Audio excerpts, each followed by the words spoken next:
Guys, இப்போ நான் என்ன செய்ய போகிறேன்னா உளுந்தங்களி தான் செய்ய போகிறேன். வாங்க எப்படி செய்கிறதுன்னு பார்ப்போம்.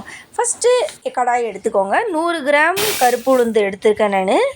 நல்லா ப்ரௌனிஷாக வர வரைக்கும் நல்லா வறுத்துக்கணும். நல்லா ப்ரௌனிஷாக மட்டும் வறுத்துக்கோங்க, கருக விட்டுற வேணாம். நல்லா வறுத்ததுக்கப்புறம் நம்ம மிக்ஸி ஜாரில் போட்டு அரைச்சிட வேண்டியதுதான். இப்போ நான் மறுபடியும் ஒரு கடாயில் எடுத்து ஒரு 3 டம்ளர் தண்ணி எடுக்கிறேன். நான் 100 கிராம் டம்ளரில் எடுத்துக்கிறேன், அதனால் 3 டம்ளர் தண்ணி நான் எடுத்திருக்கேன்.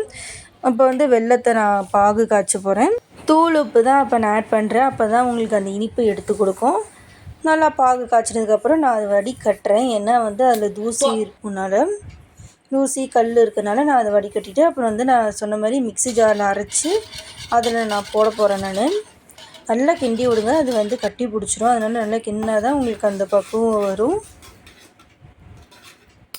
நீங்கள் இந்த முட்டையெல்லாம் கரண்டி வச்சு கூட நீங்கள் அது கலரலாம். நல்லா வேகிற வரைக்கும் நல்லா கிண்டிக்கோங்க.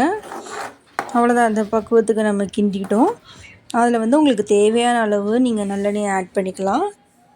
அவ்வளோதான், உளுந்தங்களி ரெடி. கேர்ள்ஸுக்கு பீரியட்ஸ் டைமில் நல்லது. அது வீட்டில் ட்ரை பண்ணி பாருங்கள்.